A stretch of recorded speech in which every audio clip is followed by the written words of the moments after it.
Très chers téléspectateurs de Vie Télévision, je vous dis bonjour. Merci énorme pour votre attention que vous accordez à cette émission. Merci énormément pour vos réactions que vous nous donnez par téléphone. Que Dieu vous bénisse énormément. Sinon, soutenez-nous toujours comme vous le faites toujours par des prières et ça nous va droit au cœur. Que Dieu vous bénisse.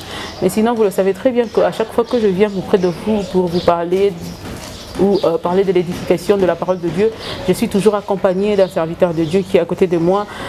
Je vous laisse découvrir le pasteur ou le prophète Cédric. Bonjour Papa Cédric. Bonjour Maman Mireille. On a déjà eu à tourner plusieurs émissions ensemble. Vraiment, c'est le plaisir est partagé de revenir encore sur votre plateau. Merci beaucoup Pasteur Cédric. Papa Cédric, vous êtes de quelle église d'abord? Je suis de l'église Parole de foi du révérend prophète Francis Ngawala, église située dans la commune de Kintambo, dans la ville de Kinshasa en RDC. Ok. Et c'est là où vous avez été... Vous êtes à ses pieds? Nous sommes à ses pieds depuis, on va dire, 1998. Wow. On s'est converti en 97.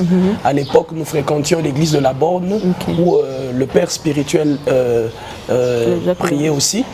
Et lorsqu'il a reçu son appel, et il a commencé à exercer dans le ministère de prophète, puisque c'est son appel, nous avons eu Donc le pasteur Francine Ngawala sort de la Borne? Oui. Ok. Donc il vient de la Borne et il a sa propre assemblée. Et je souligne en passant qu'à un moment là, nous sommes rendus à Lubumbashi dans le cadre des études universitaires en droit. Et nous sommes revenus en 2013 où encore on a continué avec l'œuvre de Dieu. Et c'est là où on a encore davantage travaillé sous les pieds de l'homme de Dieu. Mais sinon... vous savez, aujourd'hui, Maman Mireille, il y a beaucoup de fils qui choisissent leur père. Mais c'est le père qui identifie le fils. C'est comme ça qu'en droit, il y a ce qu'on appelle la procédure en affiliation, en reconnaissance de paternité. Pour dire, na botaka na mwasi oyo, mais ceux qui na talibé longi ya mwasi oyo, ya mwano, vous voyez un peu. Moi, je dis, on a des fils qui disent, moi j'aime bien des gens qui ont la puissance, donc ça c'est mon père. Moi j'aime bien des gens qui prophétisent, donc ça c'est mon père. Vous voyez là aujourd'hui on a un problème pratiquement d'instabilité de paternité. C'est comme ça que la Bible dit, lorsque Nabal a renvoyé les gens que David l'avait envoyés pour demander la nourriture, il a donné une phrase, on a toujours considéré que Nabal était un mauvais, mais là au moins Nabal avait bien parlé. Il a dit, vous êtes de ces jeunes gens qui s'enfuient de chez leur maître. Il y a beaucoup de gens a mis de chez son père spirituel parce qu'il estime que son père spirituel n'a pas beaucoup d'argent, n'a pas beaucoup de voitures, il n'a pas de belles affiches, mais il va là où place Maezo Ningana. Mikolo est un système, Mikolo est système Sakola. On n'est pas contre ces choses. Mikolo système Power. Tant aussi que bilo connaissez un mouvement et s'il a vous allez voir quelqu'un qui a eu déjà 4 et 5 pères spirituels. Exactement. J'ai rencontré un jeune homme le dimanche passé. Il me dit non. Moi, je ne vais pas les dimanches à l'église. Dimanche, dans un Ngomba, n'a qu'une église qu'à la semaine. Mon père spirituel, c'est tel pasteur. Mais j'ai dit, bon, ton père spirituel, tu as reconnu comment c'est ton père spirituel. Non, Mikolo, on a senti qu'il y a un ezoleka. J'ai dit, bon, ça fait combien de temps bon la montée? Non, ça fait plusieurs années. Parce que on va te à Kayoba église. Bon. Ancien tel, bon baba mentor nangai, na père nangai zaye.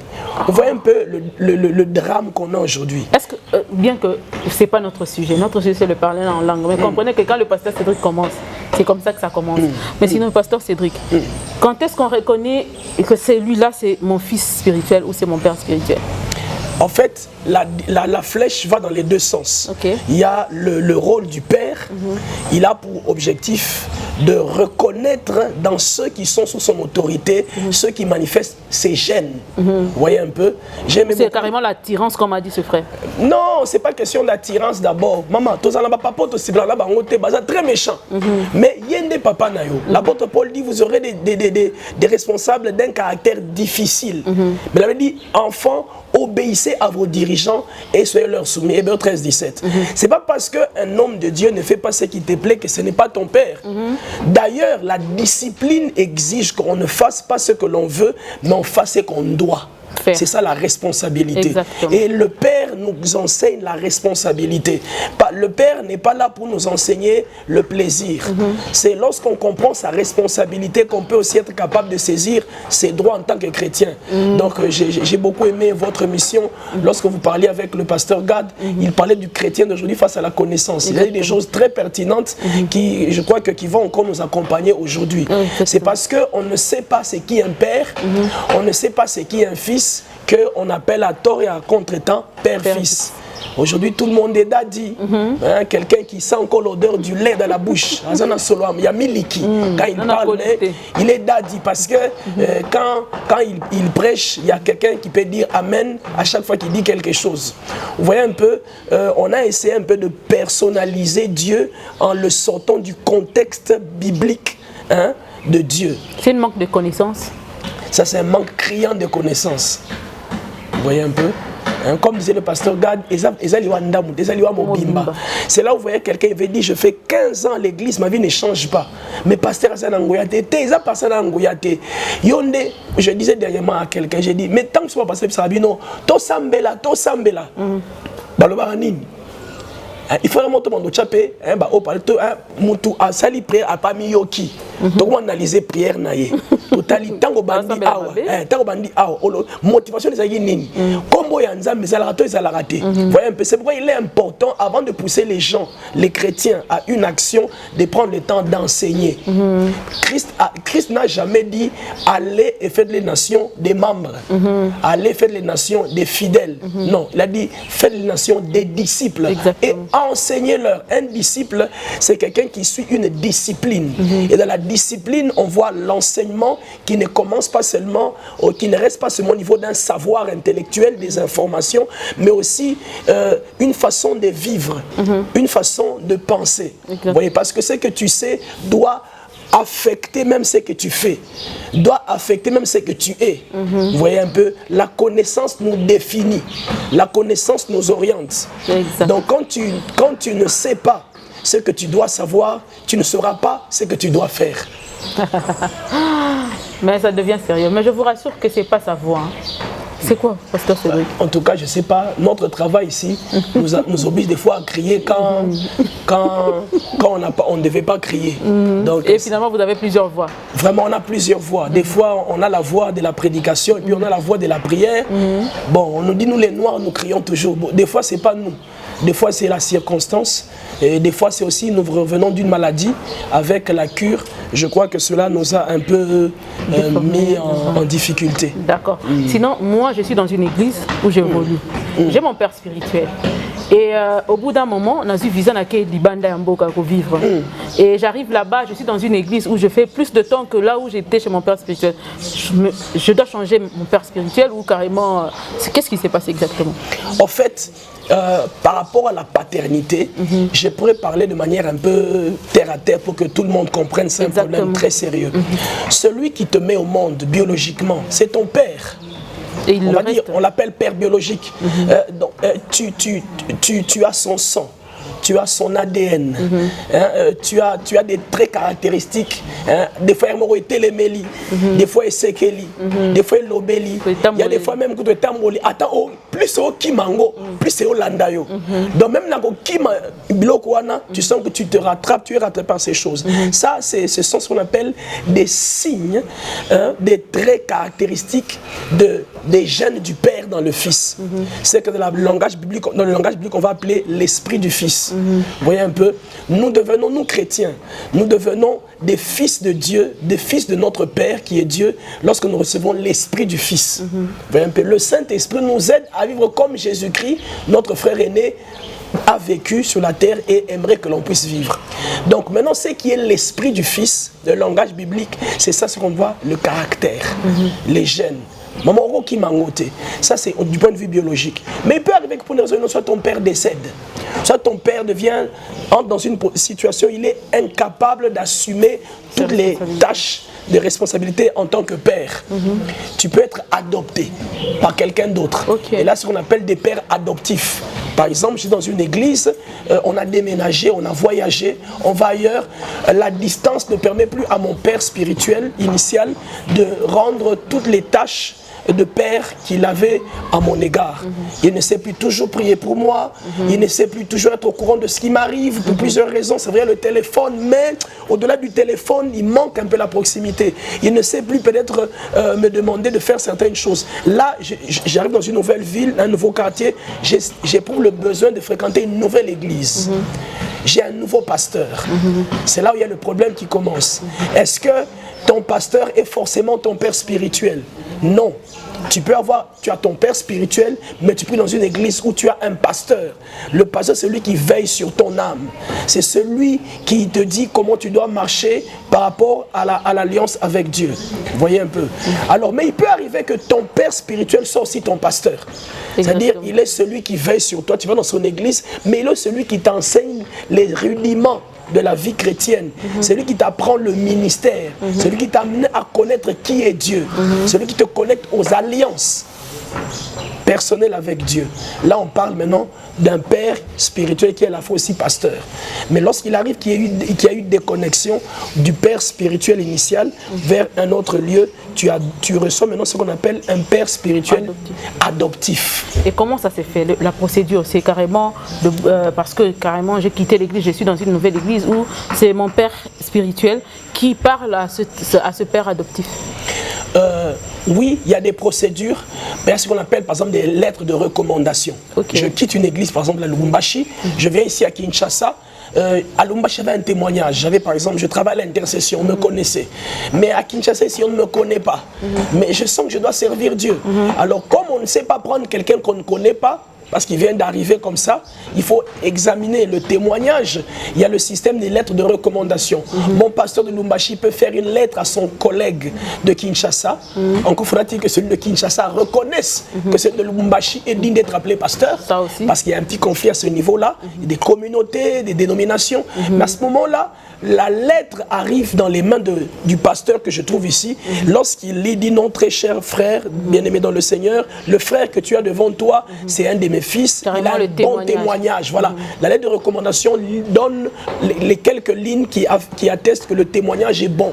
Comme quoi, si moi je l'ai pris comme un frère sérieux, prenez-le aussi comme un frère sérieux. Le pasteur qui crée des recommandations engage sa responsabilité par rapport au témoignage et au comportement du pasteur auquel il écrit. Ça veut dire qu'en cas de problème, tout va retomber sur le pasteur qui va dire mais voilà, tu m'as envoyé quelqu'un dans la Nengazotambola. Je suis déçu. Le témoignage. Voilà, ça c'est l'aide de témoignage. Mais il peut aussi arriver qu'au-delà de l'aide de témoignage, la personne elle-même va se présenter. Il va dire pasteur, je m'appelle tel, je viens de telle église, j'ai eu à exercer les responsabilités, je suis ici pour telle et telle raison et j'aimerais servir. Qu'est-ce que je peux faire? Maintenant, il est entre les mains de ce pasteur qui peut le faire asseoir pendant 3 mois pour dire je t'observe. Il peut lui dire va laver les toilettes. Quand il boude, il dit frère, tu n'as pas les fruits de l'esprit, tu ne travailleras pas. Là maintenant c'est une discipline, une politique qui dépend d'une église à une autre. En résumé, c'est ce qu'on peut dire de façon simpliste. Pour ce sujet, on met un point. Non. Virgule pour revenir plus tard, prochainement, pour continuer ce sujet. Mais sinon, pour aujourd'hui, nous parlerons nous parlons en langue. Donc il faut qu'il sache un peu qui est le frère Cédric et tout ça là. Papa Cédric, le parler en langue, c'est quoi exactement? Le parler en langue, c'est quoi? Waouh, c'est une question forte, mais aussi très importante dans les temps dans lesquels nous sommes. Beaucoup de gens parlent en langue. C'est un concept qui circule aujourd'hui. Comme j'aime bien dire, lorsque une notion quitte le cercle des initiés, elle commence à être répandue dans le public, elle commence à perdre son sens. Exactement. Chacun peut l'utiliser comme il veut. Vous voyez un peu. Par exemple, quand on parle du nom de Dieu, aujourd'hui, les Hébreux, quand ils nous entendent, nous les nations, l'Église parler du nom de Dieu, des fois ils sont choqués parce que eux, ils ont une façon d'appréhender cela sur base de leur expérience avec Dieu. Dieu s'est révélé particulièrement à eux. C'est comme ça que Jésus-Christ va dire à la femme samaritaine, vous les Samaritains, vous adorez un Dieu que vous ne connaissez pas. Mais nous les Juifs, nous savons que nous adorons parce que le salut vient des Juifs. La phrase à dire le salut vient des Juifs signifie que c'est d'abord aux Juifs que Dieu s'est révélé. Il leur a donné la loi, les commandements, le tabernacle et les principes. Voyez, et c'est à partir maintenant des Juifs que Dieu a choisi d'atteindre les autres. Donc, nous devons respecter la révélation que les Juifs ont reçue parce que Dieu a choisi de passer par eux. Est-ce que les Juifs étaient meilleurs que les autres? Loin de là, Dieu lui-même l'a dit. Ce n'est pas parce que vous êtes les meilleurs de tous les peuples, vous êtes d'ailleurs parmi les moindres, mais j'ai choisi de vous faire grâce. Exactement. Alors aujourd'hui, même la notion du parler en langue aussi a un problème. Pourquoi? Parce que j'aimerais qu'on puisse revenir un peu sur les basiques. Qui peut parler en langue? Qui peut parler en langue? Sinon, j'allais peut-être arriver là. Voilà. Qui peut parler en langue? Quand et comment? Voilà. Celui qui peut parler en langue, c'est celui qui a un esprit récréé ou un esprit régénéré. Cette personne, c'est qui? C'est le chrétien. Quand vous lisez 1 Corinthiens chapitre 2, verset 14, il déclare, l'homme animal ne peut pas recevoir les choses de l'Esprit de Dieu, car il en est incapable, puisque c'est spirituellement qu'on en juge. L'homme animal, c'est qui? L'homme animal, c'est celui dont l'esprit est séparé de Dieu. C'est un homme qui est mort spirituellement. Pourquoi on parle de l'homme animal? Parce que dans l'animal, on voit le corps et l'âme. L'animal n'a pas d'esprit.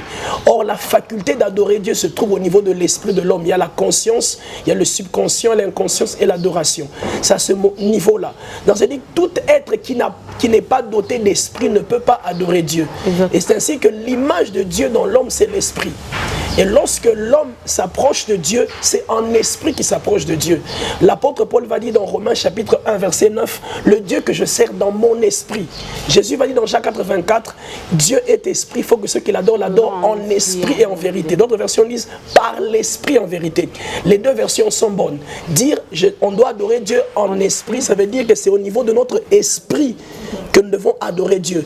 Dire que c'est par l'esprit, le Saint-Esprit, ça veut dire que le Saint-Esprit vient au niveau de notre esprit nous éclairer sur qui est Dieu, quel est le Dieu que nous devons adorer, qui il est. C'est comme ça qu'il n'y a pas d'adoration sans connaissance. Jésus a dit, vous adorez ce que vous ne connaissez pas. La connaissance de Dieu précède l'adoration de celui-ci. Parce qu'avant que j'adore Dieu, l'adoration c'est quoi? C'est de décrire Dieu sur base de la connaissance que l'on a sur sa personne. C'est ainsi qu'aujourd'hui, il n'est pas bon de commencer à dire des termes en hébreu qu'on ne maîtrise pas, parce que c'est dans la Bible. Seigneur, tu es Yahweh Mekadishkem, tu es le Dieu, le Dieu qui me sanctifie. Seigneur, tu es Jéhovah Nissi. Seigneur, tu es Yahweh Shama. Est-ce qu'on comprend ce que ça veut dire? C'est encore mieux de dire Nzambe. En tout cas, tellement comme le frère disait, il y a un frère qui disait, le Seigneur, je t'aime plus que le fumbe et les poulets. Voilà, parce qu'au moins Dieu est conscient qu'il comprend ce qu'il dit. Vous voyez un peu, c'est une question de connaissance. Alors c'est la même chose avec le parler en langue aujourd'hui. Celui qui a un esprit récréé, c'est le chrétien. Lorsque nous recevons Jésus comme Seigneur et Sauveur, l'esprit de l'homme qui s'était éteint à partir du péché d'Adam est régénéré, il est récréé. Il redevient capable d'entrer en contact avec Dieu, avec son esprit. Alors, Jésus va dire ceci, dans Marc 16, il a dit, voici les signes qui accompagneront ceux qui seront régénérés. Il dit, dans 2 Corinthiens 5, 17, celui qui est en Christ, il est une nouvelle créature. Les choses anciennes sont passées. Donc, quand on reçoit Jésus, on devient une nouvelle sorte de créature, une nouvelle sorte de personne.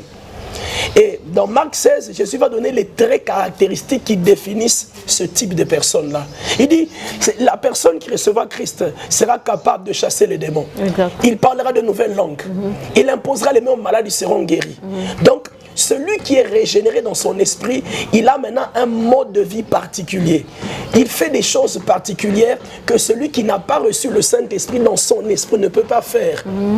Parmi ces choses, c'est parler en langue.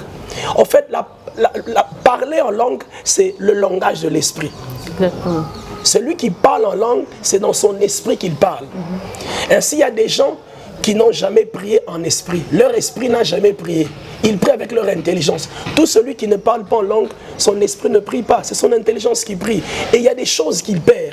La Bible déclare dans Jude 20, lorsque nous prions en langue, nous nous édifions sur notre très sainte foi. Insistons sur le fait de prier en langue. Il y a un pasteur qui m'a dit que prier en langue et parler en langue, c'est deux choses différentes. Oui, c'est deux choses différentes. C'est quoi la différence? En fait, quand on parle pour communiquer un message. On ne parle pas juste pour faire entendre un son. Et souvent, quand on parle, presque toujours quand on s'adresse à des gens pour lesquels on aime que le message passe. Lorsque Dieu nous parle, Dieu peut nous parler dans un langage intelligible et compréhensif. En français, en lingala, en kisakata, en kimpende, en kimbala, en chinois, en mandarin. Il peut le faire. Là, notre intelligence est sollicitée. Nous comprenons au niveau de l'âme. Mais il peut arriver aussi que Dieu nous parle en esprit. Ça veut dire dans une langue qu'on appelle la langue des anges. L'apôtre Paul va dire ceci: lorsque je prie en langue, mon intelligence est stérile. Mais lorsque je prie en intelligence, mon esprit est stérile. Ça veut dire qu'il y a deux types de prière, la prière de l'intelligence et la prière aussi de l'esprit. Et c'est de dimension de prière.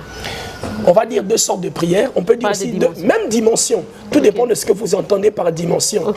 Parce qu'il y a une différence entre la dimension et la sorte. La dimension renvoie tout simplement à une certaine profondeur. Voilà, exactement. C'est de ça que je parle. Voilà.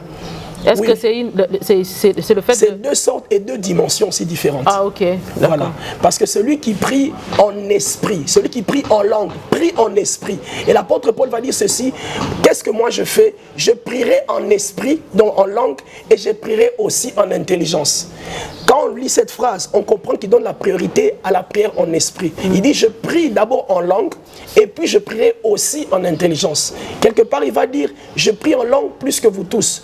L'apôtre Paul n'est pas dans les maisons de tous les chrétiens de l'époque pour vérifier qui priait 10 heures, 3 heures. Il voulait tout simplement dire: si vous voulez connaître le secret, ce qui fait la force de mon ministère, c'est que j'ai pris plus en langue que je ne prie en intelligence. Et il va donner dans 1 Corinthiens 14 les raisons pour lesquelles il est important qu'un chrétien puisse prier en langue, puisse prier en esprit.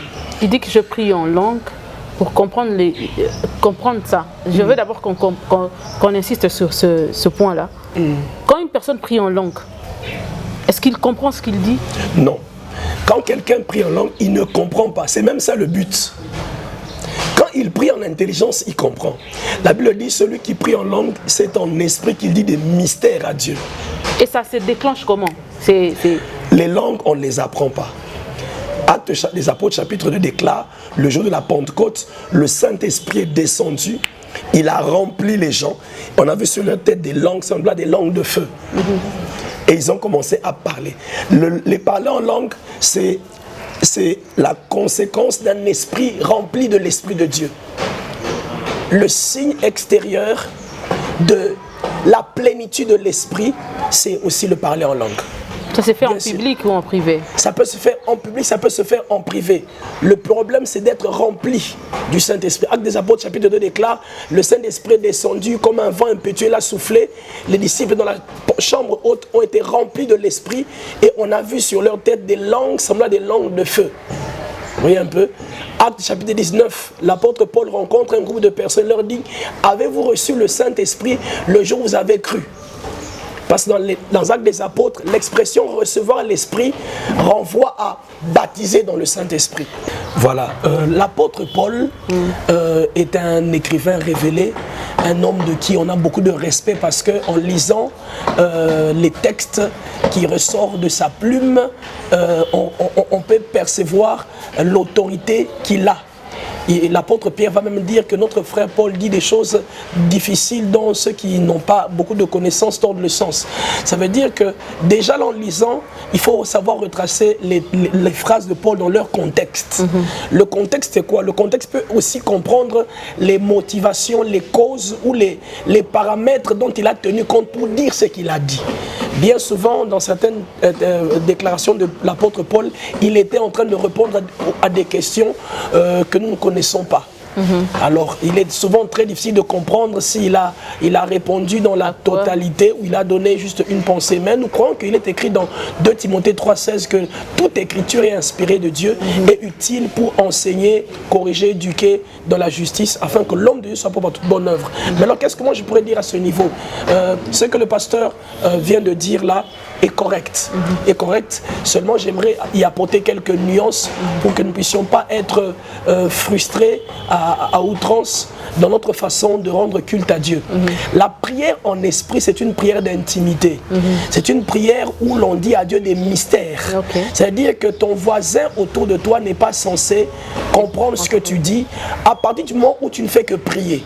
Ça veut dire que si ça ne l'édifie pas, ça veut dire si ça ne contribue pas à augmenter sa foi, parce qu'il ne comprend pas, parce que la foi vient de ce que l'on entend. Ce que l'on entend d'être compréhensible. Si je ne comprends pas ce que j'entends comme message, ça ne peut pas créer en moi la foi. La connaissance est la semence de la foi de celui qui écoute. Vous voyez un peu. Il faudrait que celui qui écoute comprenne ce qu'il écoute pour que ceux qui l'écoutent puissent le pousser à croire en ce qu'il écoute, qu'on appelle la foi. Alors, à partir de ce moment-là, si je prie, on parlait de la différence entre prier en langue et parler en langue. Si je prie en langue, ça dit qu'il y a un contact entre moi et Dieu. On ne prie que Dieu. Et c'est en esprit qu'on dit des mystères à Dieu. Je dis des choses que moi-même je ne comprends pas, mais que Dieu comprend. Vous voyez un peu. Alors là, je ne suis pas obligé de parler à haute voix en principe parce que ce que je dis ne concerne que moi et Dieu. Alors, lorsque maintenant on parle du parler en langue, cela suppose qu'on s'adresse à quelqu'un que l'on veut être capable de comprendre ce que l'on dit. Alors, c'est comme ça dans 1 Corinthiens 14, on parle du parler en langue et de la prophétie. On dit que celui qui prophétise est plus grand que celui qui prie en langue. Parce que ce qu'il dit, on ne comprend pas, ça n'édifie personne.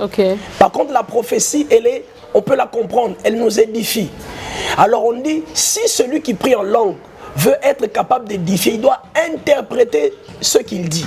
Ah, donc le parler en langue peut être interprété, tandis que le prier en langue ne peut s'interpréter. Même la prière en langue peut s'interpréter et le parler en langue, mais c'est deux orientations différentes. Quand je prie en langue, je m'adresse à Dieu, je dis des choses que je ne comprends pas. Je ne fais qu'édifier mon esprit. On va en parler. La Bible dit dans 1 Corinthiens, celui qui prie en langue, il s'édifie. Or, le mot édifier vient d'un terme grec oidokomeo qui veut dire se recharger, se renforcer, se construire. Vous voyez un peu? Il augmente la capacité de ne plus avoir peur. Il augmente la capacité de comprendre les Écritures. Il augmente sa capacité de vaincre la tentation. Il augmente sa capacité de servir Dieu efficacement. Il y a plusieurs choses, plusieurs secrets qui se passent lorsque quelqu'un prie en langue. Il ouvre sa capacité de comprendre les Écritures, d'entendre la voix de Dieu. Il construit son être spirituel. Il devient plus fort en esprit. Il peut se sanctifier là où il y a la tentation.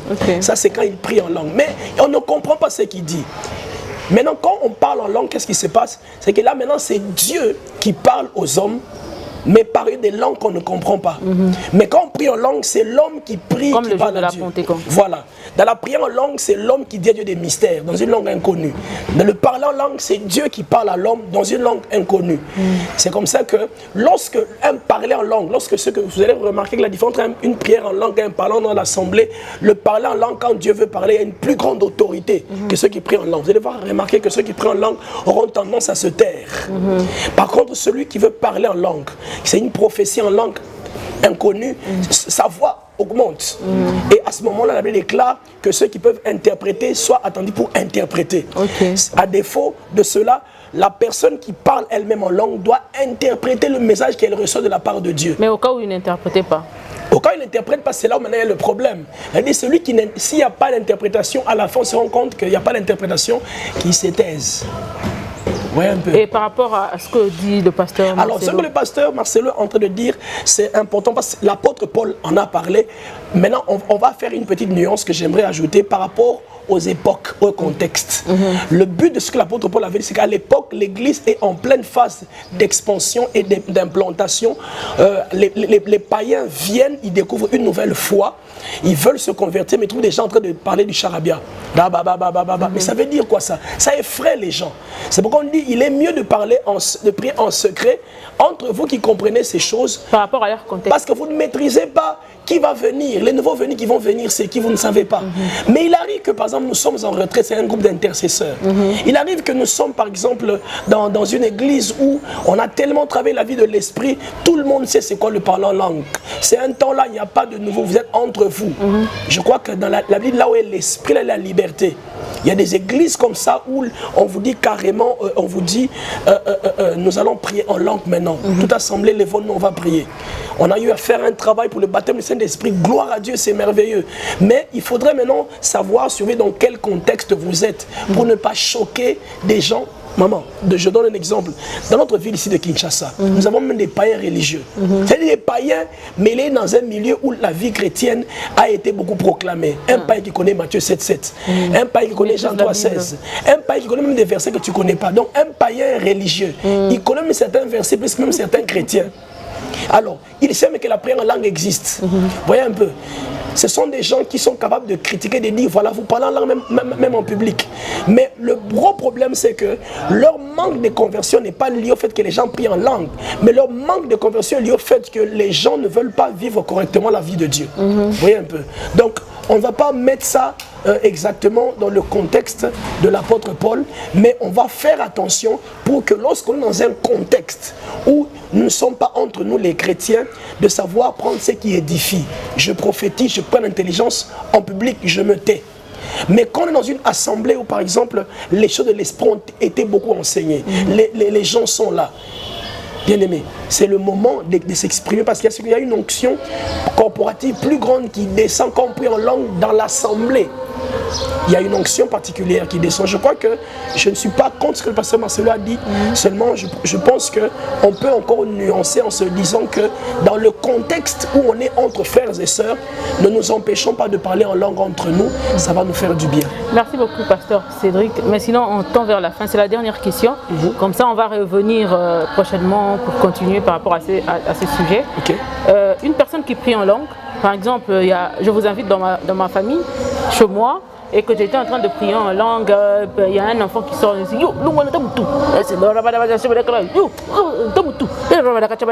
est-ce que c'est ça le prier en langue? Oui, en fait. Ça ne dérangerait pas pendant que je suis en train de prier en langue? Vous pouvez parler en langue même en train de prendre votre café. Sérieux? Sérieux. Vous pouvez prier en langue. En fait, qu'est-ce qui se passe? La prière en langue, c'est aussi tout un système de communication. Parce qu'on dit, quand quelqu'un prie en langue, son intelligence... on ne le fait pas. Mais moi, je me dis par rapport au fait de la distraction. Je peux prier en langue en train de marcher. Je peux prier en langue en train de courir. Je peux prier en langue en train